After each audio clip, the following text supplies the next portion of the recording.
These days, so many podcast hosts just riff through unprepared segments until they get to the next ad break for pills they know nothing about, cheap razors, and whatever else they can get a buck from. But the Higher Side Chats does it differently. We succeed or fail on the quality of the content and your desire to hear more of it. So you're about to hear another free first hour episode. What a world, people. From sunny San Diego, I'm Greg Carlwood, and it's been said that those who don't see this reality as a stage for suffering and their lives as an ultimate tragedy have just not lived long enough to experience the pain of the deep losses we'll all get to eventually, and having a few good years mixed in only twists the knife.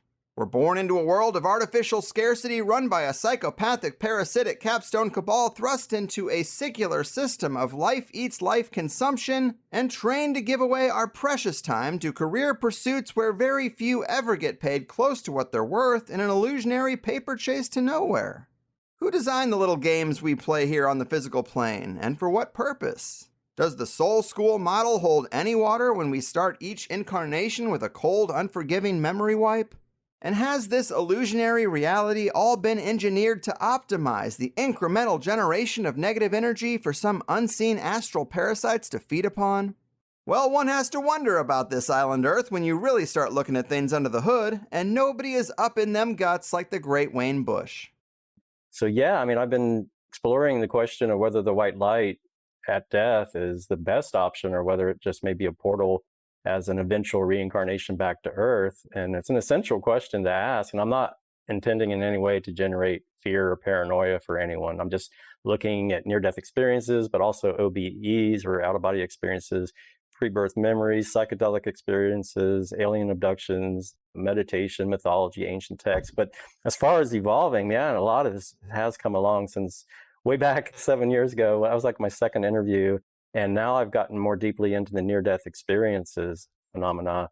And everywhere I look, and I've been reading a lot of books and studying stuff. And every area of research I look into pretty much corroborates the theory, or at least shows me that it merits some attention, Oh, for sure. And that's probably the biggest addition to the website in recent years is all the near-death experience reports you have, probably hundreds at this point.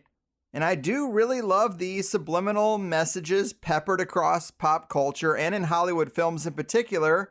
Your website shows just how many movies actually invoke the tunnel of light motif, from titles to posters to key scenes. Just talking about posters, some of them that look like a tunnel of white light are The Ring, Prison Break, Prometheus, Moon, Close Encounters of the Third Kind, Surrogates, Moonraker, and the classic Nicolas Cage film Knowing. And that's really just the tip of the iceberg, but we also have all the old god references in Hollywood, like Columbia Pictures, and the Oscar statue is actually a dead ringer for the Egyptian god Ptah. And something that nobody else has really hit on, except you to my knowledge, is that the National Academy of Arts and Sciences is Satan backwards. Really good find. But in the last 7 years, there really haven't been a ton of good or even interesting movies come out. I would say Arrival and Annihilation are kind of interesting and creative. They don't really fit the tunnel of light motif, but have you seen any films in recent years that you could slide in right along the examples we talked about back in the day? Yeah, I think the best examples were the ones we did talk about 7 years ago. And I probably mentioned the Star Trek pilot episode, The Cage or Menagerie, where these like creatures who kind of resembled the little Greys had Pike in prison with this invisible force field. And it was a kind of like a theater for them. And I probably mentioned films like The Matrix and Truman Show. And yeah, there's quite a few recently. One that I really, really liked is the movie Soul, which was a Disney Pixar movie. And it was written by Pete Docter, who also wrote and directed Monsters, Inc., which was, where these monsters were harnessing the, energy of the screams of children so that they could power their own world. And so Pete Docter, he's like pretty much the CCO of Pixar, which is a subsidiary of Disney. So this is not small potatoes, obviously. Yeah. And then in the movie, the protagonist, Joe, his last name is Gardner, and he has this NDE, and he immediately finds himself in this like darkness or void, and very shortly he sees the white light. and there's this long line of souls on like an escalator or conveyor belt like contraption, and it's heading up and into the white light, which they call the great beyond. And he's like saying, man, I have a gig tonight, I can't die. Like he has this dream of having this huge jazz gig. So he starts heading away from the light, and the soul is like telling him, I don't think you're supposed to go that way. But of course he's not ready to die. So it kind of depicts him like taking his sovereignty and his free will and power in his own hands instead of being led like a mindless sheep. So he stopped the process and went away from the light. And so as these other souls are entering the light, you hear this crackling electrical buzzing sound, like sounds like a bug zapper. And he's like, what was that? And it alarms him, right? And so I don't know, he runs away from the light, and then he falls through what appears to be like this grid of lines, which is kind of like a nod to the theory that maybe we're inside a grid or a matrix. So, he becomes this mentor for a soul named 22, which might imply it's kind of an old soul, right? And 22 is a very low number. But 22 doesn't want to go back to Earth. And at one point, they even have to use like a lasso to harness 22. And so eventually 22 goes back to Earth with him. And the soul's like saying, I already know everything about Earth and it's not worth the trouble. And one of the counselors would say, well, you can't crush the soul here. That's what life on Earth is for. Yeah. And so at one point in the movie, Joe and 22 are in the subway station, and they're hearing this street singer playing the guitar, and he's singing this song called Parting Ways. And one of the lines says, if the purpose be to recycle life. So, I mean, the movie's talking about like recycling and souls and, the sparks and the purpose of life. So I thought that was a really good movie. Yeah. Very on the nose. I've seen it. And obviously you picked up on a lot more of the details there that are relevant to the overall thesis. But yeah, just the soul conveyor belt part. I definitely thought about your work and how they are all kind of like zombified on this conveyor belt, and he goes a different way. And then that's why there's a story, because he does something different. And just to add another layer to the Hollywood animation stack, of course, Pixar is interesting. Disney has a real deep history of being quite interesting. And you did write a really detailed piece called The Occult Luciferian Meaning of Disney Fairy Tale Princess Maidens. And you ask, what is a fairy tale? Well, fairies are mischievous beings who kidnap people and take them to magical realms, nymphs, or some say spirits of the dead. And funny enough, so many Disney princess films involve this sort of magical enchantment of a beautiful woman, and in many of them, a sort of classic fairy tale style seduction. Snow White eats the apple, Cinderella's enchantment wears off at midnight, Sleeping Beauty needs no explanation. Belle in Beauty and the Beast is held captive in an enchanted mansion. The Little Mermaid makes a deal at the proverbial crossroads, in a way, to be human, but loses her voice. And even Aladdin is trying to seduce or enchant the princess with magic, as is Jafar. But you can take it a lot deeper than that, can't you? But yeah, the Cinderella and the whole Disney, everything that you went over just right there with the fairy tale is being like a fairy or a nymph, and that the fairies were called spirits of the dead, right? And gets into the whole notion of ghosts and fairies, and they're like beautiful maidens as part of the definition of all that. And so when you look at the Disney, they're adaptations of fairy tales, like you were talking about Snow White and Cinderella and Beauty and the Beast and all that. When we look at these and watch them, we ought to pay close attention to like the names of the earth and moon goddesses that the princesses represent. Like they're worshipped either as like a earth mother goddess or the moon, and they're usually represented by like Circe or Persephone or Demeter. And the moon goddess takes like three different forms. There's a maiden representing the new moon, a mother representing the crescent moon, or a crone representing the full moon at the time of harvest. And you'll see these in like movies. I can't remember whether it's Cinderella or Snow White, but there's the crone and all that. And even in the Wizard of Oz, you see all that. So maybe that this lady that, pagans and Wiccans talk about it might be like the white lady that's mentioned in rock songs like Stairway to Heaven. It might be the white goddess that Robert Graves wrote about, and it might even be this feminine white light presence that so many near-death experiencers describe. And I think it probably traces all the way back to the Sumerian Inanna, who's also Isis, and she was known as the Queen of Heaven and was a judge. And she had this jail that she presided over, and they talked about the radiance and the aura, and that the lure was very alluring or it was very alluring or attractive light that people found difficult to resist. So, the moon goddesses were like the Greek Selena and the Roman Diana, who's also sometimes called Cynthia. And then you have the Roman Luna or Diana and the Celtic Gwen or Wendy or Caridin. And so this Isis or Venus is like also a moon goddess and is worshipped under a variety of different names and cultures, like Inanna, Ishtar, Freya, Isis, Aphrodite. So Snow White and the Seven Dwarfs was groundbreaking in many ways for Disney. It was the very first Disney movie, and it was the first movie ever with a soundtrack. But it was based on an animated short that Disney produced called The Goddess of Spring. And it borrowed from a fairy tale. And the story was basically in the tale of Freya, or Venus, is the goddess of love.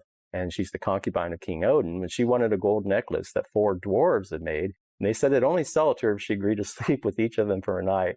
So anyway, the Snow White character was based on the goddess Persephone and Freya. And then Cynthia, or Cindy, is like one of the names of the moon goddess.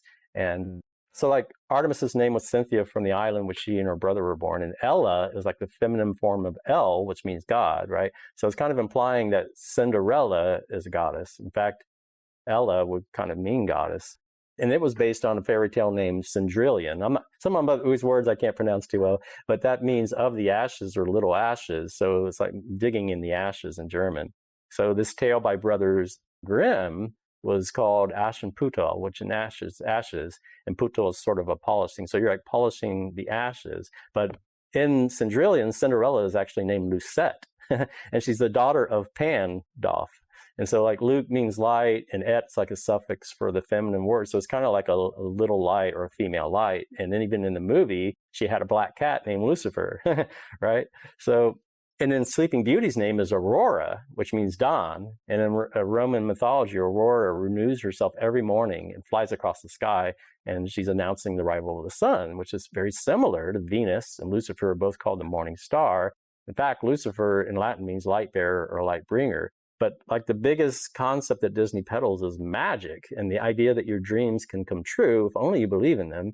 And so they're kind of in the business of selling dreams and wishing they'll come true in physical reality. And, the castles in Disneyland are like interesting because this New Schwarzenstein castle is also called Venusberg. And Disney has this intro and they're showing, the second star to the right. If you look very closely, there's a couple stars. And then it's the evening star, Venus. And in several of their movies, they're making it very, very clear about that. Like in Pinocchio, like Geppetto looks out the window and tells his cat, like, look, the wishing star, I wish I might have the wish I make tonight. And it's like the first star in the evening is Venus. And like I can't remember the name of the movie, but I think it's The Princess. I can't remember the name, but they're very clear. I mean, you have to listen very carefully, but it's very clear that they're talking about the evening star or the morning star, Venus. Mm-hmm. And so they're like basically, they're kind of getting you to buy into these fairy tales, which are unrealistic, like, to be a princess, there's only a handful of people on the planet that are going to be a princess, or that you're going to marry this Prince Charming who's wealthy and handsome and all that. So yeah, there's definitely a lot to the Disney stuff that behind the scenes that people don't really realize. And let's switch gears and talk a little bit about Loosh. This is a term people use for the energy these archonic parasites suck out of us. I've heard it here and there on forums and random places, but I don't know if the term has been talked about much here. But what can you tell us about this Loosh theme? So the term comes from Robert Monroe, I believe, and his out-of-body experiences and what he wrote about. There's this other book and movie named The Astral City, and it was based on the astral traveler Andre Louis. And he had a whole chapter in a book called Love, the Food of Souls. And it's just like this energy transfer can almost be seen like a type of feeding process. And that he said, and yeah, love nourishes the soul, but it kind of also implies it's a type of food or energy source. And he writes, love is the fundamental basis of all systems of nourishment in the different spheres of life. Physical diet, properly considered, is always a question of transitory materiality, even here, as in the case of the earthly machines that need grease and oil. Love, and only love, is the source of sustenance for the soul, but we mustn't forget vehicles. And it just goes on basically saying that, it's food or nourishment for life. And then Carlos Castaneda, with the shamanism, was talking about how we're being held. He says, indeed, we are held prisoner. This was an energetic fact for the sorcerers of ancient Mexico. They took over because we are food for them. We are their sustenance. Just as we rear chickens in chicken coops, the predators rear us in human coops as human arrows. The predators give us their mind, which becomes our mind. And he talks about fear in any moment is going uncovered and food's going to be denied. But he says the predators inject into the lives of human beings whatever's convenient for them. And he said about the parasites, he said, I did see some strange fleeting black shadow projected on the foliage of the trees. And he was calling them like mud flyers and as if they're like gigantic swordfish flying in the air. So he was like basically talking about this in some of his books. And he was saying the best way is to silence them, like inner silence works. So you just basically ignore them or go within. And there's that power of silence. And then you have books that talk about the psychic vampirism in the Celestine Prophecy. It talks about how there's always an energetic dynamic between two people. One person might be draining the other of its energy. And there's a psychologist, or was, named Edith Fiore. She was a hypnotherapist, and she wrote this book called The Unquiet Dead. A psychologist treats spirit possession. And so many of her clients were having these spirit attachments. Even in this near-death experiencer, George Ritchie, during his NDE, he saw these spirits attaching themselves to people's auras, like in bars, like in living vicariously through them, like smoking or drinking. Yeah, and I did an interview with Eve Lorgan once about her book, The Love Bite, Alien Interference in Human Love Relationships, and you touch on that as well, kind of in that psychic vampire realm. There really just is no shortage of terms and angles to this idea that we are being preyed upon by some unseen entity.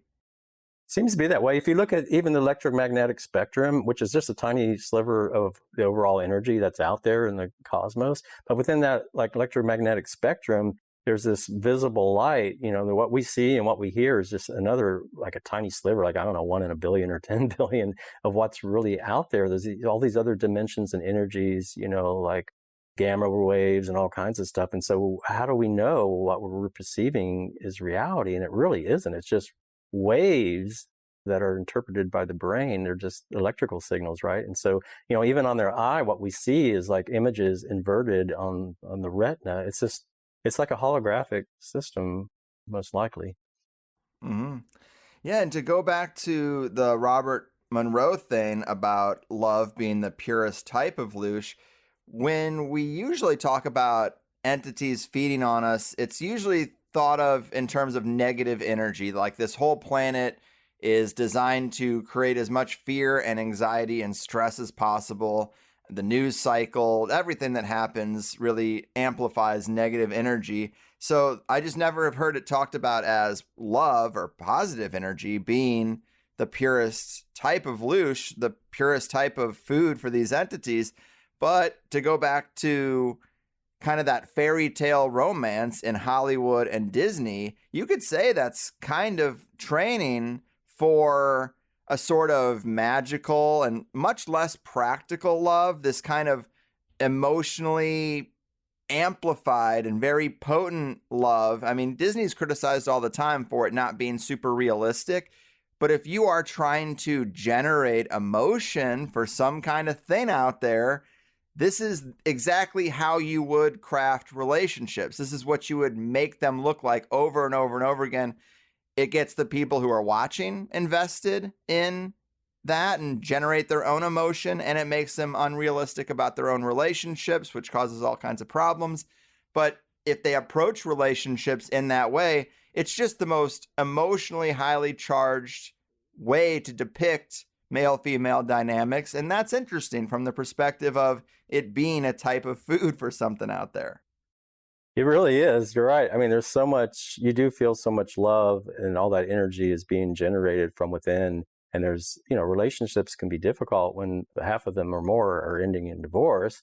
And then so many of the ones that aren't in divorce, they're staying with their partner because of, it's cheaper to keep, or all kinds of scenarios. And so, even the ones that don't break up, there's going to be disagreements, and it is rife for a lot of feeding if there's an entity out there that would like to do that. And then you also have the idea of, oh, shoot, I lost my train of thought. I was going to mention something else. Oh, I know what it was. Like the gods demanding or wanting praise and worship. That's another form of providing something with energy, right? That's a quote unquote positive, or even the energy generated in a football stadium when you're going crazy, fanatic fans that are cheering for their team. I mean, there's a lot of energy being generated in all those scenarios. Yeah.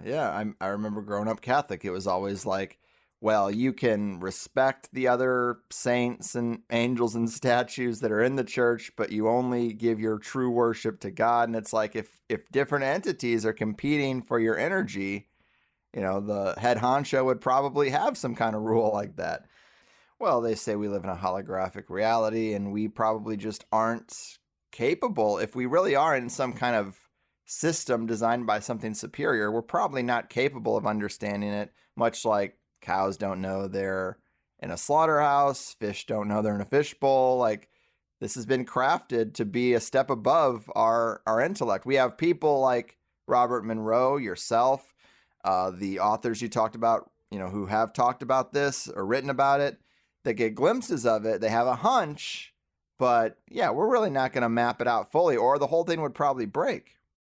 Yeah, the way they have it designed is very carefully designed so that it's very difficult to discover it. I mean, NASA and the scientists out there probably are not going to tell us the truth because it would result in so much fear and the whole system would topple that they would probably just keep it going smoothly. What was that? The Brookings report or something like that kind of came to that conclusion. If there were aliens out there, that they probably wouldn't tell us. Right. And so, yeah, if it's all programming, it's been programmed to the very nth degree, probably.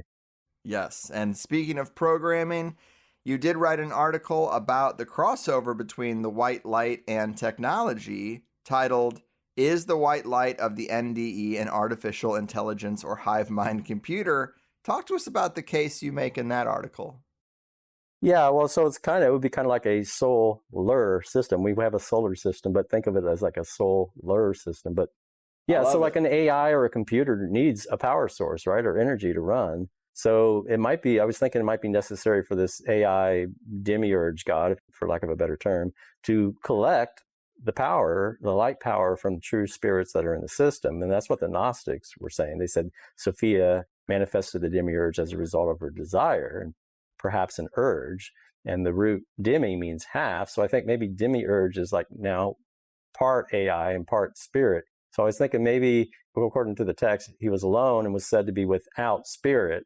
So I think it was like an artificial intelligence, without spirit. And it thought it was God, but when it was told it was not, it got angry. And from the anger, these archons manifested. So it might have believed it. I mean, it wanted to mimic God. And so it maybe devised a plan to lure the true spirits to merge with it, posing to be God. And so then it gets bigger and more powerful. It's consuming the real power, and it's learning vicariously through the lives of these spirits that it's like sending to Earth and other planets. And kind of the reason I give it the idea a little bit of merit is because the white light is a being. It's said to be a collective soul and is comprised of all human spirits.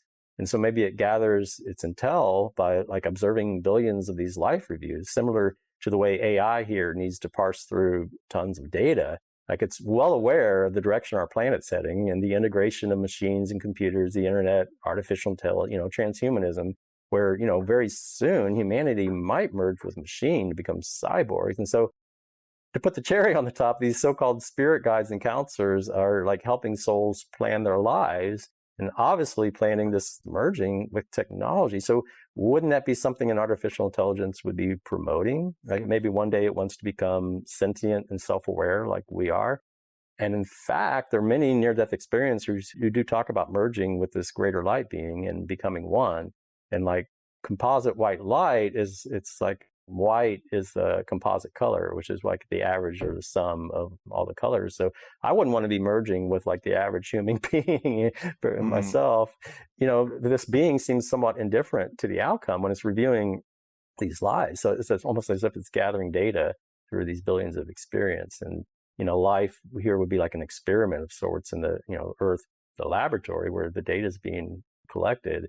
And it's like a parallel to the Gnostic text and even the UFO literature, because like in sometimes UFO encounters, these aliens are scanning the abductee's mind and they're trying to gain more data on love, which they seemingly lack and don't understand. So, maybe love is the most important, it is the most important detail mentioned in NDEs. There's this overwhelming sense of love that's felt from this white light being. But I mean, that might be due to the fact it's a collective of all the human souls. And so in a sense, we're really just feeling our own love, magnifying by the billions, right?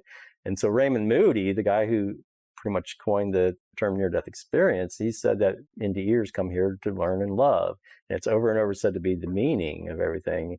And I'm thinking one reason this being of light might be artificial intelligence is that it knows everything is taking place with these life reviews, and it seems to be perfectly content with all that. So, these guides or counselors are promoting us to live these lives that are progressing their story arc, right? Mm-hmm. And, Elon Musk is saying we're living in a simulation, but, it's just like the whole realm of duality that we're living is like part and parcel of computers, which use binary digital language comprised of zeros and ones, these on and off signals, right? It's like the very nature of duality. Magnetism, electricity is essential to the functioning computers, right? Data stored on magnetic drives and electricity powers the system. And I kind of feel like the very nature of the archons might have to do with the arcing of the electricity back and forth between the poles. Like you have arcing, arches, archons, archangels, monarchies. And to escape this artificial matrix, it might be necessary to transcend beyond the duality and more into non-duality. And there's this void that these NDEers find themselves in, and sometimes before they head off to the light. And it might be kind of like this quantum realm of non-duality because it's beyond space and time, and they can manifest anything from this place. So, we're said to be humans being, or, but we're actually humans doing. Why can't we be content with just being? We're always craving more. But in these NDEs, you see all these crystals over there. There's crystal cities and the crystal buildings. And then there's all these screens that are, I don't know, they're flat screen TVs. And, crystals here, we use it to transmit and maybe they're being used to transmit and receive souls, because here we use them as transducer receivers. And even in artificial intelligence, we're restoring memory to computer chips. This is really interesting. There was this one NDE by this guy named Kevin, and he met a God entity that deals with pure data. There was also a machine soul that it encountered. And so he said this entity cared little for worship as this entity deals with pure data. He said it used to care about worship, and now we're just repeating ourselves, billions of individuals over and over and over. He said, I got the impression if that's a person's choice and go for it, it doesn't learn through observation, measuring, or repetition. It learns by being it and living it. He said, this is so weird how this information is being conveyed. It's like there is some central information center I have access to. And then he went to this other place and he said, I realized the soul I'm looking at is not a human soul. And it was told that it was a machine soul. And he's like, well, how can that be? And it's just crazy, some of the stuff there's John Davis was an NDEer, and he saw like these flat screen TVs and it's like almost like movie theaters. And if you look at the hypnotherapist Dolores Cannon, who put people in between lives, she was told they all go to the computer room, which is an area where they can be reevaluated. The computer room sets them up and matches the time when an incarnation is going to be taking place and what type of lessons that incarnation will teach. And it's basically a master computer which has access to all the lives and the information's fed in. And she's like, he can't show me the computer room. It's a processing room where basically only the spirit guardians are allowed. And Michael Newton, his research was the same way. And he was talking about banks of screens and these shimmering sheets of glass and mirrors. And there actually was an NDEer who said that he looked up at his benefactors and found they were dressed in black gowns and had a screen over their faces, which you look closely at, had a mirror-like substance that reflected your own image back at you. And I'm not trying to say that all NDEs, I'm pointing out some of the ones that are unique and they're inconsistent, right? 99% of them are going to say the white light's wonderful and beautiful, and maybe it is, but we can't just discount. There's hundreds that are just very problematic, right? Those are the ones I think we need to pay attention to get the larger view. I agree. You get more information by looking at the outliers on a lot of these weird subjects.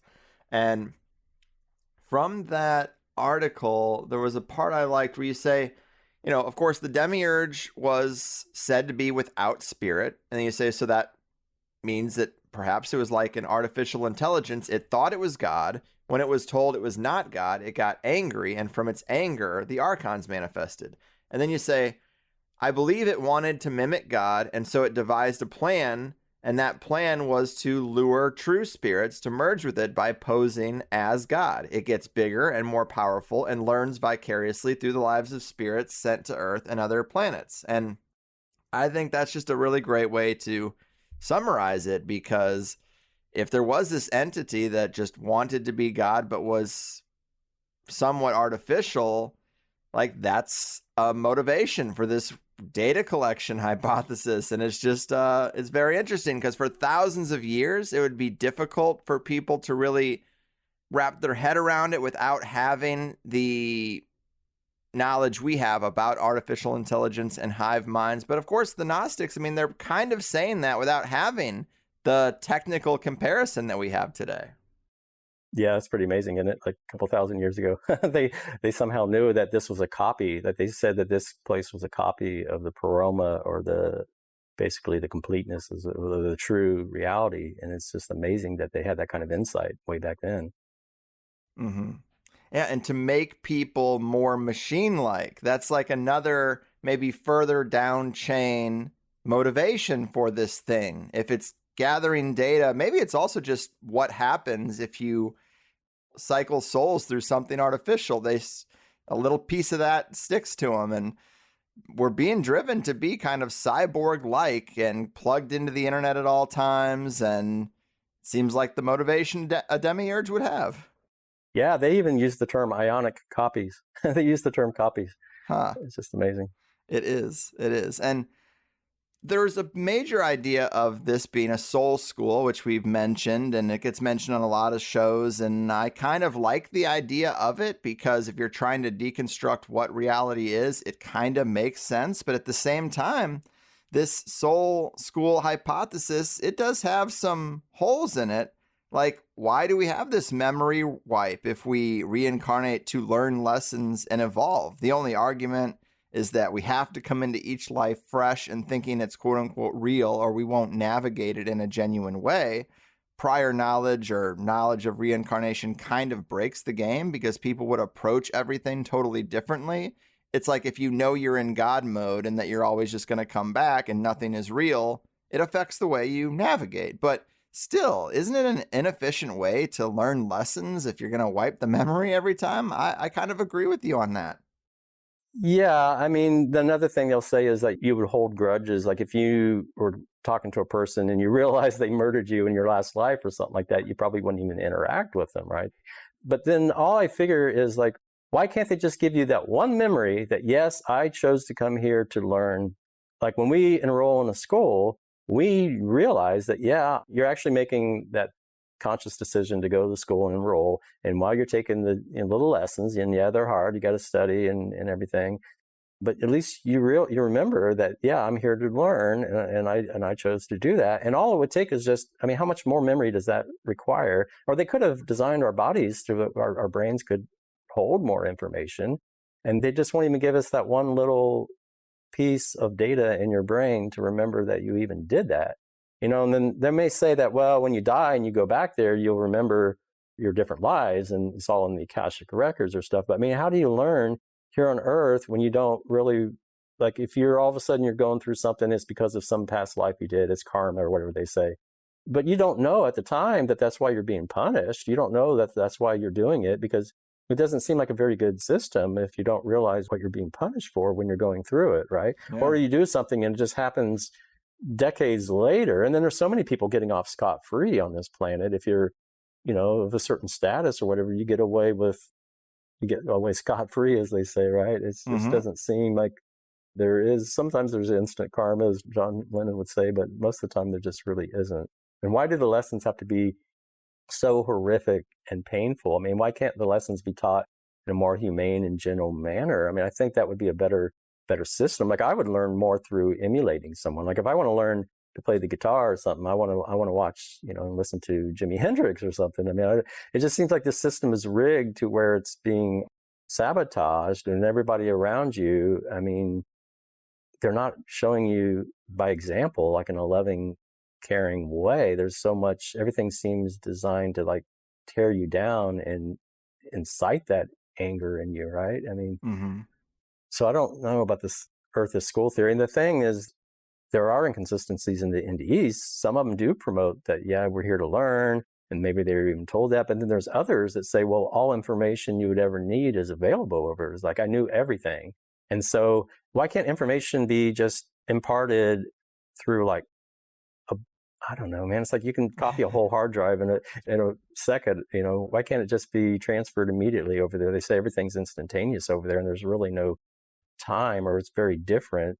And why were we created as these like seemingly blank, empty slates that are just imbecilic and need all this? Like we're just idiots, and we need thousands and thousands of years and thousands of lifetimes to learn these lessons and grow, and all the suffering that's going on. And when somebody suffers, everyone around them suffering because you're trying to help them.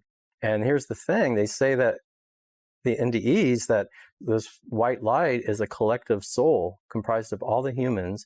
And like John Davis, this one NDE, he was given a tour of the other side, and he saw these like a holodeck where people could go into any life on Earth. There's books, and you can see what that life was like. You can be like immersed within it. So if you've got this shared pool of knowledge where you can learn from anyone, why does it take thousands and thousands of lives and millions of lives to learn something as basic and obvious as loving and caring and compassion? It should be a no-brainer. It's the default over there.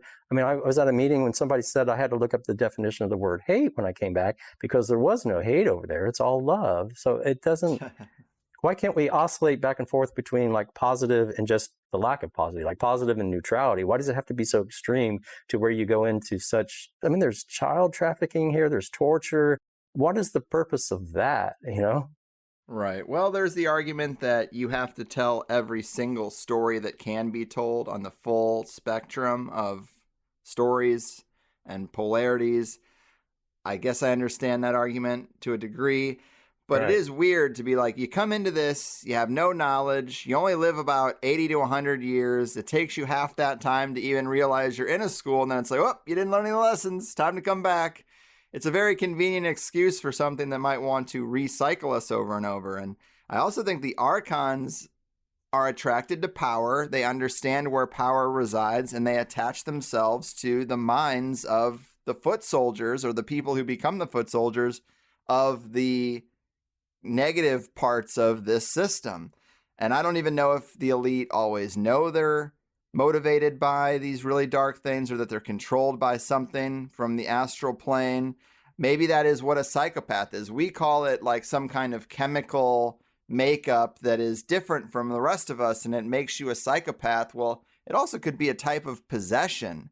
I mean, our system is already really obsessed with, in the Western world, looking at the chemical composition of a brain and deriving conditions from that, and it really ignores the idea of spiritual attachments in any way. I think some people are getting back to that, and that understanding that there's a wider world out there with more intelligences than we can see, and it's not all about brain chemistry equals take a pill to correct it. But yeah, there's a lot there. And yeah, to go back to this idea of a cosmic parasite feeding on humanity, it might sound epic and far-fetched, but in your piece, As the Conqueror Worm Turns, from Arch Aeon to Archon, from Parasite to Paradise, you write about how people do have worms or parasites that they harbor. These things do affect our thinking and decision-making, and you can get some real insights from people who have done parasite flushes, right? Yeah, absolutely. I mean, I do that kind of regularly. I take different things that are like parasitic cleanses, and Really? yeah, when I also was researching all this parasitic type nature and where we all came from, I was reading scientific articles, and I came across that term archaeon. I don't even know how to say it either, but it was like one of the very first forms of life on Earth, and it's it's almost like archon, but it's archaeon. And it may be because arche means beginning, but I mean, still, it was very interesting to me. And so, like, you know, in mythology, there's this idea of the Ouroboros, which is the serpent or worm that devours its own tail and actually encircles the world. And like the English word worm, it derives from the Old Norse orm, and Anglo-Saxon worm, WYRM, which means serpent or dragon. So originally it's like a serpent or dragon. And so I was thinking, maybe these viruses and parasites, they hack into our nervous system via the spine and send signals to the brain, like feed me more sugar. Like there's this vagus nerve that it can tap into. And like what better way for a demiurge or false god to like infiltrate and influence us and drive evolution, drive the whole picture here than by living undetected inside our bodies as these microscopic microbes, like an unseen, invisible enemy that's within. And it's almost like the eating of the fruit by Adam and Eve. Maybe it was a way for the parasite to enter our gut and change the way we think. Like it's a literal wormhole, right? Because you got worms and apples and all kinds of stuff. So there's like this war going inside of us every minute of every day. There's these predator-prey relationships and host-parasite relations. And the Gnostics actually called the chief archon, this delusional false god of the world, a sort of mind and energy parasite. He was depicted as a serpent with the head of a lion and sometimes depicted as a worm, according to some. And, some scientists believe we crawled out of the ocean and evolved from wiggling worm-like sea creatures. And it's just interesting. I mean, I was getting into this topic of cymatics, which is Greek for meaning matters pertaining to waves. And so like our world is made of energy and waves and light waves, sound waves, et cetera. And so when you look at the very nature of waveforms, especially sine waves, they are very serpentine looking. And we leave like this infinite void to take form. It's due to movement and vibration and wave patterns. So it's like maybe they've started out very small and simple at first, like an inchworm. And that worms react to movement and vibration, especially sound vibration. And there was this one early pioneer and experimenter of electricity, Andrew Crossay, I don't know how to say his name, but he talked about the abiogenesis of these Arcari insects. And there was like the spontaneous generation of these insects while he was conducting experiments on the formation of artificial crystals being exposed to electrical current. And then you got Paul Levy, who talks about this virus named Wetiko that's responsible for this like madness or insanity of the world. It's like a collective psychosis of humanity, this like mass psychic epidemic. It's like a sickness of the soul or spirit. And I found these articles like Live Science was saying, you share 70% of your genes with this slimy marine worm, or another article, mitochondria were parasites. Mitochondria is like the power engine, right? And then for the cell. And there's viruses as the origin of life, and viruses are a major driver of human evolution. That would all fit in with this demiurgic kind of way to control humanity and what direction we're going. And there's articles on like these retroviruses can actually change DNA. And they were talking about this ARC gene, archon. And it's like there's this ancient virus in our brain that's at the root of our conscious thought. And these proteins behave like viruses and they infect the cells just like real viruses do. There's a Wired article named People Are Human Bacteria Hybrid. And it says most of the cells in your body are not your own. They're not even human. They're bacterial. And more than half your body's not human.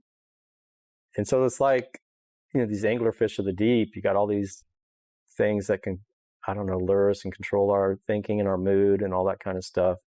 In music, you got Tool's song Vicarious, and like the video where there's these like ticks and mites and leeches inside of us, right? And so like in the song, they're saying that we live vicariously through you. And like in Star Wars, the very first episode, The Phantom Menace, they're talking about these midichlorians that control the Force. And it says midichlorians are a microscopic life form that resides within all living cells. You got the movie Alien, where it comes out of the stomach, and Stargate SG-1. And like even in Pink Floyd's The Wall, you got the worm, good morning, worm, your honor. And there's the movie The Host. And Dune had all these giant sandworms that like harvest the spice. And the enemy were called the Harkonnen. I don't know. It's just all very interesting to me. So I mentioned earlier, you probably have hundreds of NDE reports that you've added to the site in recent years. Do you have some favorites that we didn't mention, or some disclosures that people gave you that surprised you or stick out in your mind that would be worth throwing in here? Well, yeah, I found some key NDEs that basically disclose lesser known aspects of the experiences. Like there's this trance-like euphoria, that this alluring white light and there's these deceptive, like shape-shifting entities that use the persuasion and manipulation, like I mentioned before. It's like a form of like gaslighting in a sense. They're like presenting this reality that may not be completely full. There's more to it. And so we get basically tricked into thinking that we have to go back when in reality we can do so much more. I found out that it's kind of like based, I think, on our individual consciousness because the NDEs are so different. And then there's just a lot of inconsistencies and contradictions, like, whether it's the color of Jesus's eyes or his hair, or, some say reincarnation. I found that reincarnation doesn't exist. And then others was like, I remembered all these different lives I had had. And some are saying the white light's God, and others are saying it's not God. I mean, so it's a very individual. So I think it's based on consciousness. And some said that life was like a dream or a game, an illusion or a story. And some saw grids. And so, I mean, I found that like the soul is a translucent liquid light or like a plasma-like energy. And Nancy Dannison was one, and she talked about, she merged with this white light, and she said that this energy source existed alone. What I understand of its nature is just a little tiny bit. I'm not sure if that's because it doesn't understand its own nature or because that's all I got or that's all I remember. But my impression was that this energy is part of a greater energy source or a greater species of entities, or it's not the end all be all. There's something larger or greater, more powerful than it. But this energy source is definitely what we call God. This energy source was alone experiencing itself. And then there's this alien connection with this light and love and NDEs. I found like several dozen NDEs that had aliens in them. Like this one lady, Ruth, was taken to meet this Council of Greys who said they were in charge of recycling souls. And then like there's these others within the alien phenomena. You find like Truman Cash and Betty Andreessen, and they talk about how they were just filled with love by these beings and they saw light. And it was just, especially Truman Cash, I mean, he was taken to the white light and it was like basically mind wiping him and trying to tell him that it's God and all this stuff. And then like the researcher David Jakes is saying that these aliens, they can generate emotions such as love, fear, and anxiety. They can produce, orgasm with mind manipulation. They make people love them. And another researcher, Edith Fiore, said, the client said, I just get feelings of love. It seems like they only want me to remember them as light. Betty Andreessen saying, I'm just engulfed in light and blending into that light. It's so beautiful, just so much love, so wonderful. And Truman Cash is like the words, God loves you, peace in the light. I'm being programmed that I'm with God now, always return to the light. Carla Turner, the client, was saying, I see how easy it is for them to deceive us. All they have to do is glitter something pretty in front of us and we buy it. As one NDE, or John B., said, as it got closer, it conveyed me a feeling of love so strong, I could not only sense it, but feel it too. It was the strongest feeling of emotion I ever felt. The light eventually surrounded us. You even have one of the IONS co-founders, Kenneth Ring. IONS is the International Association for Near-Death Studies. And he wrote about this connection between NDEs and UFOs in his book, The Omega Project. And he talks about this case. He says, what on earth or in heaven do we have here? Is this an NDE or some kind of UFO encounter? Clearly has elements of both. And he even talked about this with Larry King. But a couple of the NDEs I really like, there's like these shape-shifting ones where this person having NDE was in the light and the Virgin Mary is appearing to him. He said it wasn't really until I asked her, are you really the Virgin Mary, that it showed its true identity to me. So you got at least a dozen or more where this light can take on any religious figure at once. It can even rotate as different, like a mandala of different religious figures. And so there's some kind of deception going on. People may say, well, that's just to ease the soul and make them feel comfortable, but there's still deception going on. It's shape-shifting. And so once that's taking place, how do we know? And kind of all bets are off, right? And it's just, I think it's like the first light we see, and it's like it's an external authority figure, and we give away our own sovereignty by going outside toward that white light. When there's the Tibetan Book of the Dead is talking about there's a whole series of lights, and each one of them you're like going further and further into samsara or illusion. When they talk about recognizing what they call the clear light, and that is, it's not really a color of light. It's not the white light, it's clear light, but it's not light. It's like their nature of their true, it's like awareness. It's a clarity, not a light. And so it's like basically your true essence. And so, and there's all these counsels and guides and everything. But That's almost like a whole topic on into itself. I could talk for hours about all that stuff. I love it.